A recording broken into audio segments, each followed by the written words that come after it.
오늘 제가 준비한 내용은 이 수업에서 뭘 배울 건가, 세미나 목표가 뭔가, 이거를 좀 구체적으로 말씀드리는 건데, 아까 우리 최규진 선생님 말씀처럼 사실 공부하는 것보다 공부하는 사람들 만나는 게 훨씬 재밌기도 하고 즐겁기도 하고 그렇습니다. 또 사실 결국 남는 건 공부 내용이 아니고 공부를 같이 한 사람이 남는다라는 것도 분명한 것 같습니다. 그래서 비록 공부하러 오는 거니까 공부를 해야 되겠지만 공부하는 사람들도 많이 공부해 가시기를 당부를 합니다. 그 말씀은 꼭 뒤풀이를 가야 된다는 말씀은 결코 아닙니다. 저는 뒤풀이에 대해서는 약간은 부정적인 생각을 하고 있습니다. 수업 시간에 친해지시면 더 좋을 거라는 생각을 합니다. 이 세미나 제목 가지고 아마 학생들한테 수강 신청을 받아보면요, 대부분 뭐라고 얘기를 하냐면 논문 쓰는데 도움되게 하려고요, 또는 뭐 조사 연구하는데 기술을 배우려고요, 기법을 배우려고요, 이런 말들을 합니다. 그리고 저랑 같이 제가 수업에서 뭘 할 거다라는 얘기를 하고 나면 이제 그 다음에 수강 변경을 하죠. 근데 아마 제 생각에 여기 모이신 분들은 그런 기대가 아주 없진 않겠지만 그거하고는 다른 갈증이 있을 거라고 짐작을 합니다. 아까 말씀하신 거에서도 제가 확신을 했는데, 결국 내가 알고 있는 이 지식은 정말 확실한 거냐, 그 다음에 내가 읽고 있는 어떤 책은 어떤 면에서 확실한 거냐, 도대체 우리한테 확실한 게 뭐냐, 나침반이 뭐냐, 이런 종류의 질문에 답하고 싶어서 찾아오신 것 같아요. 제 판단에는 번지수는 제대로 찾으신 것 같습니다. 이 수업은 아주 간단하게 축약해서 말씀드리자면 과학이 뭐냐, 확실한 지식으로 우리한테 간주되고 있는 과학이 뭐냐, 여기에 대해서 답변하는 그런 수업입니다. 그래서 여러분들이 비록 짧은 8%의 수업이지만 같이 세미나 하고 나서 나름대로 과학이 뭔지 이제 알았어 라고 생각이 드신다면 성공적인 거고요. 물론 더 성공적인 건 여기 모임에 같이 있는 사람들의 모든 사람들의 이름을 다 외우고 친해지면 가장 성공적인 거지만, 어쨌든 그 과학이 뭔지를 알게 되면 이게 성공적인 수업이다, 이렇게 말씀드릴 수 있을 것 같습니다. 근데 과학이 뭐냐라고 하는 거에 대해서 사실은 기존에 굉장히 많은 이론서들이 나와 있는 걸 여러분들이 다 알고 계실 겁니다. 과학 철학이라는 무엇인가, 과학이라는 무엇인가, 이런 식의 제목의 책들이 도서관에 한쪽 끝에서 저쪽 끝까지 벅찰 정도로 굉장히 많이 있습니다. 그런데도 불구하고 여러분들이 이 자리에서 확실한 지식이 뭐냐, 과학이 뭐냐라는 궁금증을 가지고 이 자리에 모였다는 얘기는 그 과학 철학이, 과학이 뭔지를 규명하려고 했던 과학 철학이 실패했다는 걸 분명하게 보여줍니다. 과학 철학은 자기들 스스로도 오늘날은 인정하는 거지만 실패했습니다. 왜냐하면 확실한 지식이 뭐냐라고 질문하고 나서 답변이 확실한 지식이 없다고 됩니다. 그렇기 때문에 실패를 한 겁니다. 그래서 이 수업은 한 가지 덧붙이자 그러면 과학 철학이 실패했다라는 말은 조금 확대해서 얘기하면 근대 철학이 실패했다는 말과 같습니다. 왜냐하면 근대 철학의 첫 질문이 여러분들이 예컨대 베이컨이나 데카르트에서 시작됐다는 거 알고 계실 텐데, 이 사람들의 첫 질문은 과학이란 무엇인가 였었습니다. 확실한 지식이 무엇인가. 왜냐하면 이 사람들은 갈릴레오, 뉴턴 등등의 과학자들의 연구에 충격을 받아서 그 사람들의 지식이 확실하다라는 확신을 갖고, 그럼 왜 확실한가라는 걸 규명하려고 철학을 시작했던 거거든요. 근데 결과적으로 그 근대 철학의 가장 핵심적인 분야가 과학 철학이고, 그리고 과학 철학 자체가 방금 말씀드린 베이컨, 데카르트 이런 사람들의 기초하고 있는 거기 때문에, 만약에 과학 철학이 실패했다라는 게 인정된다면 근대 철학도 실패했다라는 말 분명히 같이 갈 수 있는 말입니다. 이건 뭐 우리가 일상에서도 그렇잖아요. 근대 철학적 지식이라고 하는 걸 오늘날에는 일종의 문학적 지식으로 생각하잖아요. 사실상 확실한 지식이라는 의미로 전혀 받아들여지지 않죠. 이런 게 바로 과학 철학 또는 근대 철학의 실패라고 말씀드릴 수 있는 거죠. 그래서 이 세미나에서 우리는 과학 철학이 왜 실패했는지를 살펴볼 거고요. 실패한 원인을 알아야 그 다음에 그걸 극복하는 대안을 만들어낼 수 있을 텐데, 그 대안으로 새로운 과학 철학 또는 대안적인 비판 철학, 과학 철학, 이걸로 비판적 실제론을 소개를 하려고 합니다. 나름 비판적 실제론을 우리가 잘 이해한다 그러면 확실한 지식이 뭐고 과학이 뭔지에 대해서 답변이 된다는 말씀입니다. 왜 그럼 하필이면 그 대안이 비판적 실제론이냐? 사실은 여러 가지 대안들, 과학 철학이 스스로 붕괴되고 나서 여러 가지 새로운 대안들이 모색되고 있는 건 사실입니다. 그런데 그 중에 여러 가지 중에 가장 유력하다고 판단되는, 대안으로서의 가치가 있다고 판단되는 게 비판적 실제론이기 때문에 이 판단은 어쩌면 약간 주관적일지도 모르겠습니다만은 그건 여러분들이 스스로 판단해 보시기를 저는 기대를 합니다. 어쨌든 최선의 대안이라고 생각하기 때문에 비판적 실제론을 공부를 하게 되는 겁니다. 그리고 제가 여러분들한테 나눠드렸던 한 쪽짜리 강의를 보면 세미나 목표가 나와 있습니다. 이 세미나 목표, 방금 말씀드린 대로 이 목표는 이러저러해서 대안적인 비판적 실제론을 소개한다 써있는 게 그거고요. 그다음에 그 뒤에 나와 있는 것처럼, 두 번째 문단에 나와 있는 것처럼 크게 보면 바스카의 비판적 실제론과 해방의 사회과학이라는 이 책 한 권을 제대로 잘 읽자라는 뜻입니다. 크게 보면. 그런데 이 책만으로 약간 어려움이 있기 때문에 제가 이건 추천하는 책인데요. 천년의 철학이라고 하레, 바스카의 스승이 쓴 책입니다. 그거 이외에도 우리나라 하레 책 몇 개 더 소개되어 있는지 모르겠는데 어쨌든 천년의 철학 번역도 잘 되어 있습니다. 이거는 서양 철학뿐만 아니라 심지어 인도 철학, 이슬람 철학, 중국 철학까지를 망라해서 2000년 동안의 철학을 책 한 권에다가 옮겨 담은 겁니다. 엄청난 책입니다. 근데 놀랍게도 그냥 나열한 게 아니라 딱 읽고 나면 아 이거구나 라는 느낌을 줄 만큼 일목요연하게 잘 써져 있는 책입니다. 그래서 저는 바스카 같은 엄청난 학자가 나올 수 있었던 건 바로 이 하레 같은 선생이 있었기 때문이라는 짐작을 합니다.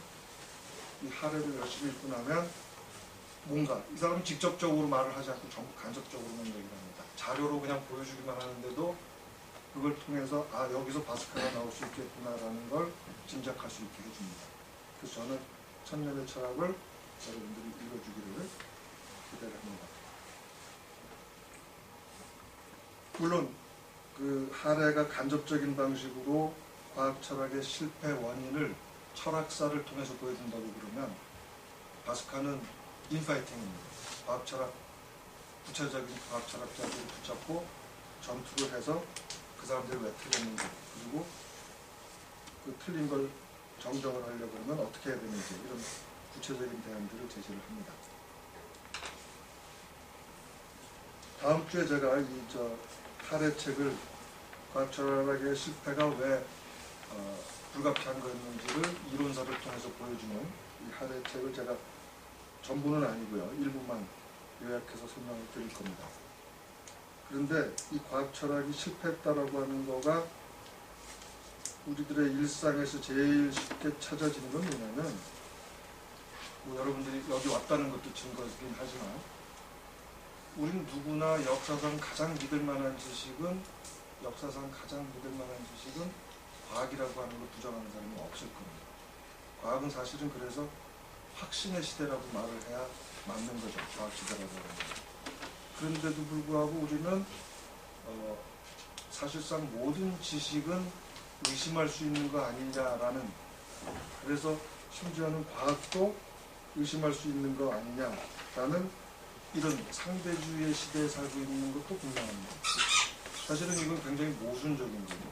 가장 믿을 만한 지식을 가지고 있는 과학을 믿고 살고 있는데 우리는 또 거꾸로 모든 걸 의심할 수 있다라고 생각하는 그런 시대에 살고 있다는 거죠.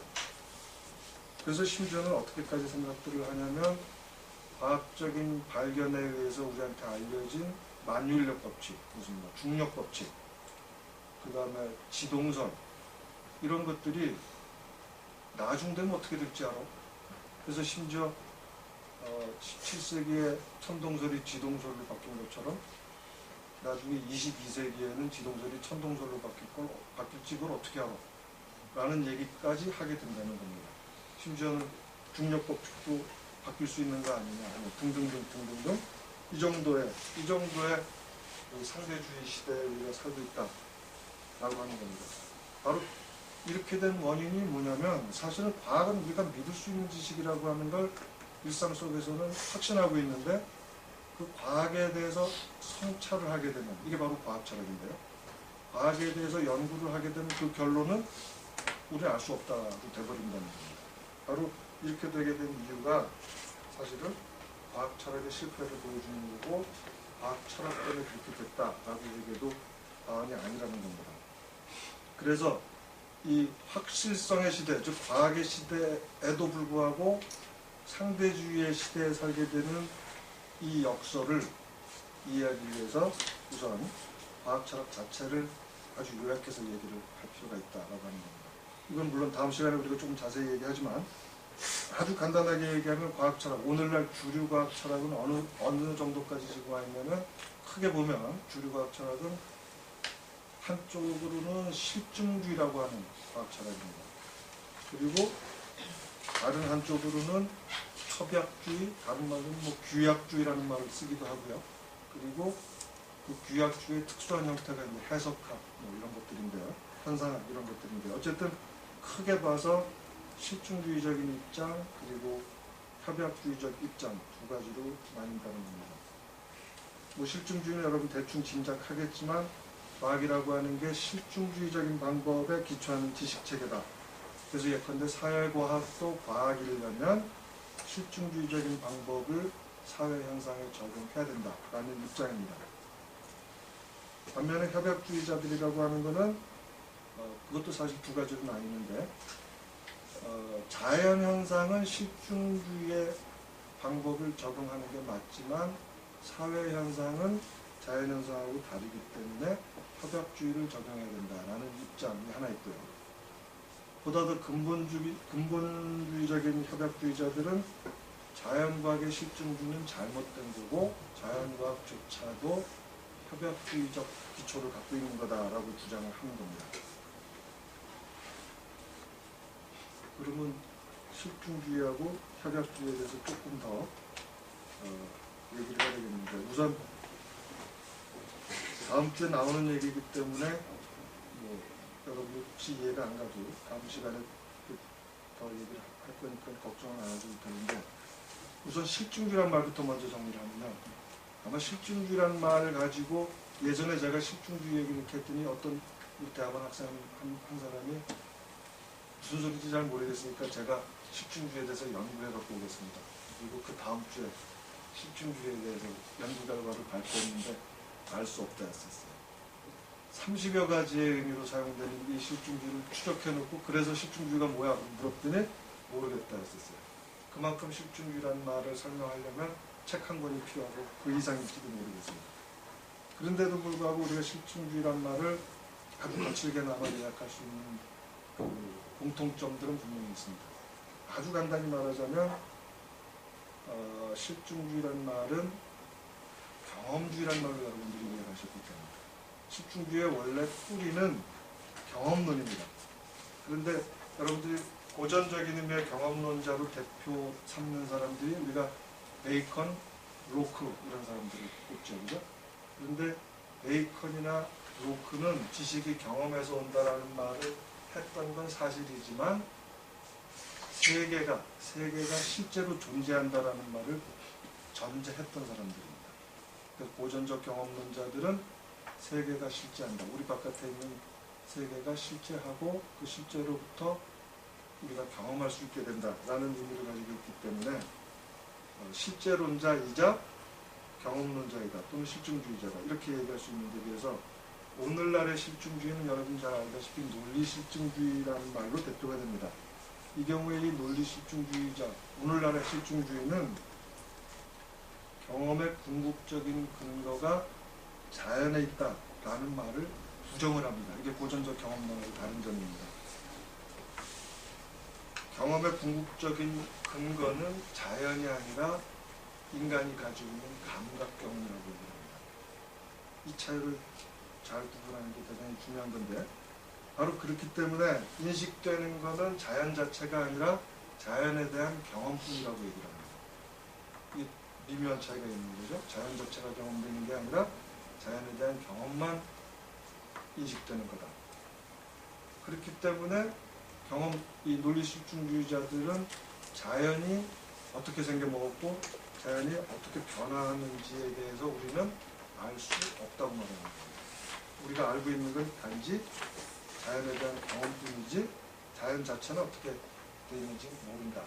이 말이 왜 중요하냐면 고전적 경험론이나 그 밖에 여러 사람들이 가정해왔던 이른바 자연적 필연성. 여러분 자연적 필연성. 자연은 이러저러한 필연적인 인과관계에서 움직인다. 이거를 부정하는 겁니다. 그거 우리가 어떻게 알아? 라고 얘기하는 겁니다. 왜냐하면 이 사람들은 그런 자연 필연성이라는 거는 우리의 경험에 의해서 확인될 수 있는 게 아니기 때문에 경험에 의해서 확인될 수 없다면 그건 형이상학이기 때문에 그래서 거부를 합니다. 그러니까 이 실증주의에서 모든 자연의 변화는 결국 우연한 걸로 간주할 수밖에 없는 거예요. 자연의 모든 변화는 우연한 걸로 간주할 수밖에 없다는 겁니다.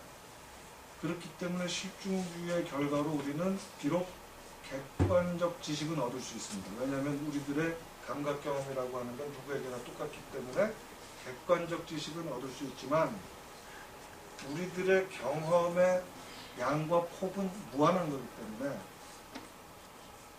누구의 경험이 더 옳고 누구의 경험이 더 옳지 않은지에 대해서 최종적으로 판단할 수 있는 근거는 없는 거죠. 예컨대 한 100년 동안의 경험은 우리가 그 경험을 통해서 객관적 지식을 만들어낼 수 있지만 그 이후 100년 동안의 새로운 경험이 나타나게 되면 그 객관적 지식은 또 따로 우리가 인정해줘야 되기 때문에 경험을 무한대로 다 하기 전까지는 어떤 객관적 지식도 자연 자체를 설명해낼 수는 없는 거죠. 그러니까 최종적으로 세계는 인식할 수 없다. 그 다음에 세계 자체의 변화에 대해서도 우리는 인식할 수 없다. 상대주의, 불가지름 이렇게 됩니다. 이게 실증주의가 가지고 있는 실증주의 과학 철학이 가지고 있는 결론입니다. 그러니 당연히 우리들도 뭔가 상대적이다 이런 말을 하게 된다는 겁니다. 반대편에 서 있는 협약주의, 제가 아까 실증주의하고 협약주의가 주류과학 철학을 대표한다고 말씀을 드렸었는데 반대편에 서 있는 협약주의는 그 뿌리는 합리론에 있습니다. 여러분이 합리론이라고 하면 떠오르는 사람들이 아마 데카르트, 라이프니츠, 칸트 이런 사람들이 아마 생각날 겁니다. 이 협약주의는 우리가 합리론의 고전가들, 지금 방금 말씀드린 데카르트나 칸트나 이런 사람들은 사실은 베이컨이나 로크처럼 자연 자체를 부정했던 사람들이 아닙니다. 자연 자체가 실제한다는 걸 부정했던 사람들이 아닙니다. 그런데 비록 합리론에서 나오긴 했지만 오늘날의 합리론이라고 일컬어지는 협약주의는 객관적 지식 자체를 아예 부정을 합니다. 말하자면 과학적 지식이라고 하는 것은 우리들이 서로 상호 동의하고 협약해서 그 협약에 근거하고 있는 거지 상호 동의에 근거하고 있는 거지 객관적인 근거를 따로 가지고 있지 못하다라고 하는 겁니다. 그렇기 때문에 예를 들면 파라다임이라고 하는 건 뭐 사회적 합의고요. 또 다른 파라다임도 역시 또 다른 사회적 합의가 되는 거고 그래서 파라다임과 파라다임 사이에 이른바 비교가 불가능하다. 다른 말로 공약 불가능성 이런 말들을 합니다. 서로 비교해서 어느 게 더 나은 거다라는 말을 할 수 없다는 겁니다. 왜냐하면 별개의 사회적 동이기 때문에, 각각이 별개의 사회적 동이기 때문에 모든 파라다임은 상대적 진리다. 다시 말하면 모든 과학적 지식은 상대적 진리일 뿐이다. 이렇게 되는 거죠. 이렇게 되면 과학은 객관적인 지식이 아니라 역사적인 유행 또는 심지어는 사회적인 이데올로기, 이렇게까지 얘기할 수 있게 되는 거죠. 그 결과는 상대주의와 아주 똑같은 결과가 낳게 됩니다. 세계는 궁극적으로 알 수 없는 거고, 세계의 변화에 대해서 우리는 상대적으로만 알 수 있을 겁니다. 이렇게 됩니다. 그러면 서로 싸우는 두 개의 과학 철학이라고 우리가 흔히 얘기하지만, 그게 실증주의든 협약주의든 결론은 알 수 없다거든요. 이러니 당연히 우리 대중들도 상대적이다, 알 수 없다, 이런 그 생각을 하게 된다고 하는 겁니다.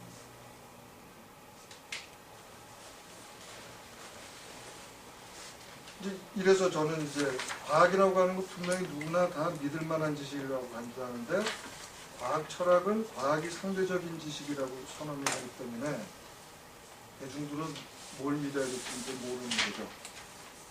과학에 대해서는 믿겠는데 과학에 대해서 반성한 사람들의 말을 따르면 과학을 믿으면 안 된다고 그래요.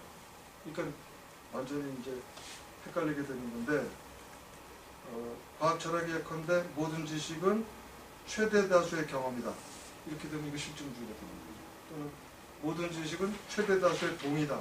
이러면 이건 협약주의가 되는 건데, 어쨌든 간에 이렇게 되니까 말로는 굉장히 멋있습니다. 실증주의자들은 최대 다수의 경험이라는 말을 하면서 그거를 뒤집은 말은 뭐냐면, 우리는 새로운 모든 경험 앞에 겸손해야 된다. 지식은 그렇게 신을 대체할 수 있는 게 아니다. 우리는 겸손해야 된다. 멋있잖아요. 그러니까 우리도 끄떡끄떡 하는 거죠. 또 협약주의라는 말은 나만 맞는 게 아니라 너도 맞는 거다. 내 얘기만 가지고 독단적으로 주장하면 안 된다. 이런 식으로 얘기를 하니까 그것도 좀 그럴듯 하잖아요. 그 사람들이 또 역시 맞아 이렇게 긍정적으로 평가를 하게 된다는 겁니다. 만약에 근데 이렇게 되게 되면, 과학이란 말은 과학적이란 말은 객관적인 지식 체계를, 확실한 지식을 얘기하는 말이 아니라 이제는 주관적인 신념 체계를 포장하는 수식어. 그래서 예를 들면 여러분들이 무슨 논쟁을 하다가 내 얘기는 과학적이야 이렇게 얘기를 할 때, 그 과학적이라는 말은 자칫 잘못하면 그냥 수식어로만 쓰이는 거죠. 내 얘기는 옳아라는 말을 하면 되는데, 그걸 내 얘기는 과학적이야 라고 수식을 한다는 겁니다. 아마 대표적으로 그렇게 오용되는 단어가 과학적 사회주의라는 말일 겁니다.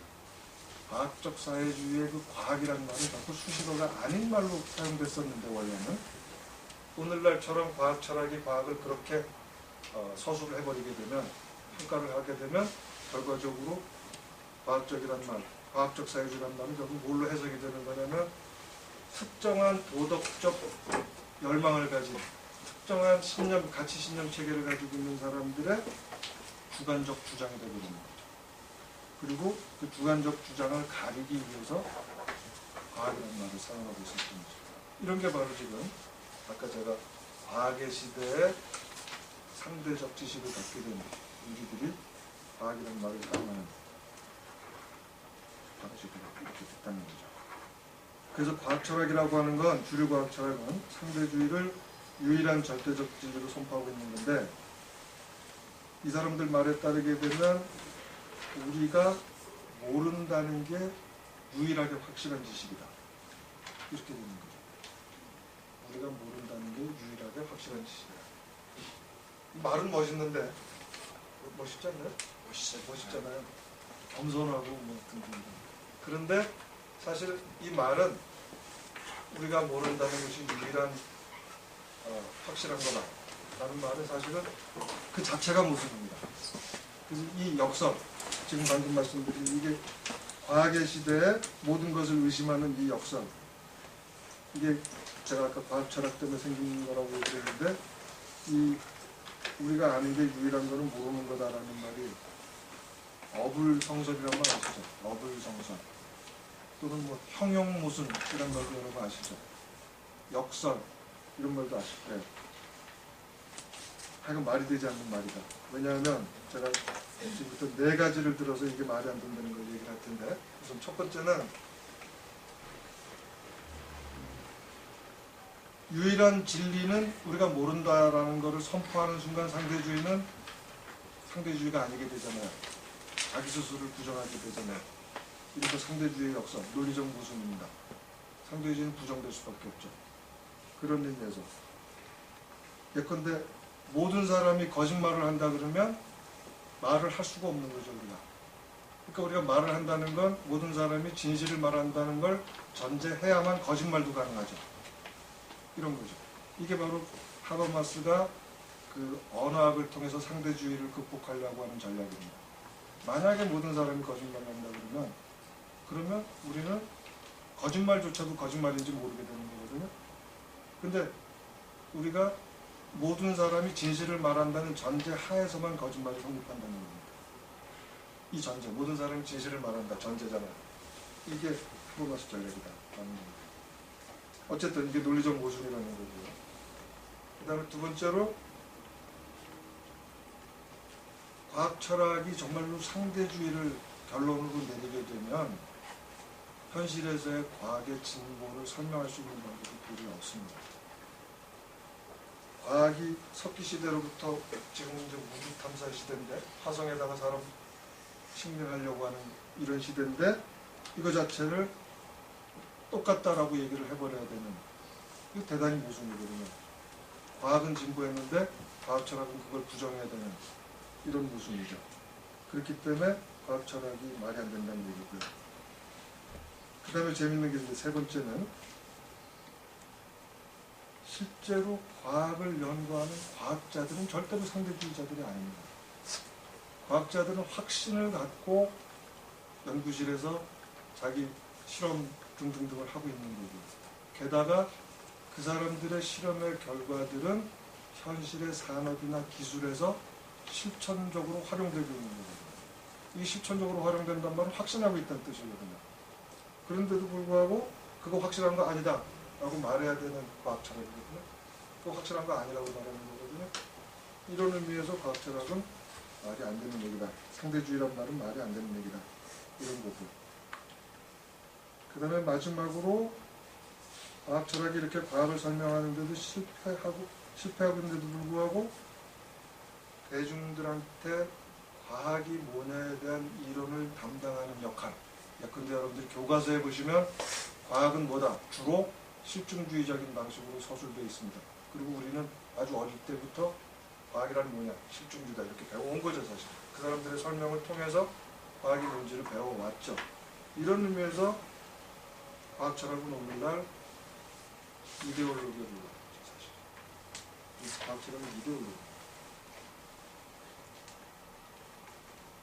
그래서 과학과 과학 철학의 관계를 만약에 요약해서 얘기하라고 그러면, 현실의 과학은 세계를 실천적으로 변혁하는 낮의 철학입니다. 현실에서 과학은 실천적으로 세상을 변화시키고 있잖아요. 그게 좋은 의미든 나쁜 의미든 어쨌든 자연에 대한 지배력을 갖게 되잖아요. 그런 의미에서 낮의 철학입니다. 행위, 실천을 지배하는 철학입니다. 과학이. 그런데 과학에 대한 성찰, 과학에 대한 이론으로서 과학 철학은 과학 행위를 해석만 하는 밤의 철학입니다. 제가 이 지금 현실에서 변혁, 실천 이 말은 막스의 유명한 포에르바흐 테제 철학에 있는 지금까지의 철학은 세계를 해석하기만 했는데 앞으로 철학은 세계를 변혁하는 거다라고 하는 그 유명한 말을 지금 일종의 패러디를 한 거죠. 낮의 철학, 밤의 철학. 과학은 낮의 철학이고 과학 철학은 밤의 철학이 되고 있다. 이데올로기가 되고 있다. 그래서 어쨌든 이런 실패, 혼란 이거를 극복하기 위한 게 바로 비판적 실제론이다. 우리가 그래서 이 책을 앞으로 읽을 거다라는 거고요. 비판적 실제론을 공부하는 방법이 여러 가지가 있는데, 사실 비판적 실제론과 관련돼 가지고 우리나라에서 그 비판적 실제론을 독보적으로 소개하고 있는 사람은 김진업이 아니고 이 책의 역자 이기용 선생입니다. 저는 좀 대단한 사람입니다. 저랑 동년배인데 강원대학교 사회학과 교수입니다. 이 사람은 바스카 원전도 몇 권을 번역을 했고 그 바스카에 관해서 쓰여진 세컨더리들을 한 국내에 총 하여간 이기용 선생이 바스카 비판적 실제론과 관련돼서 번역해 놓은 책이 한 10권이 넘어갑니다. 전부 다 혼자서 한 겁니다. 엄청난 일이죠. 철학자들 전혀 쳐다도 안 봅니다. 한국에 여러분들이 철학 연구지 어떤 학술지에서 바스카 쳐보세요. 찾아보기 정말 힘듭니다. 가끔씩 몇 명이 떠오르기는 하는데 거의 못 그렇습니다. 이래서 그 유명하지 않고 많이 인용되지 않으니까 몰라도 되는 지식인 것처럼 아예 무시를 하죠. 근데 만약에 정말 제가 아까 왜 과학 철학의 대안으로 비판적 실제론이 선택되느냐 여러분이 스스로 판단하시라고 제가 말씀드렸던 이유는 정말로 자신 있게 비교를 해보면 이거 이외에 다른 대안이 안 보여요. 스스로 생각한다는 누군가가. 근데 이거를 스스로 생각하는 걸 거부하고 유명한 걸 따라가겠다 그러면 비판적 실제론은 대안이 아닙니다. 저는 여러분들이 스스로 생각한다는 비판적 실제론을 대안으로 선택할 거라고 확신합니다. 어쨌든 그렇습니다. 비판적 실제론 공부하면 이 겸손하지 않고 또 상대방을 존중하지 않는 발언이 될지 모르지만 이게 길이고 진리입니다. 비판적 실제론.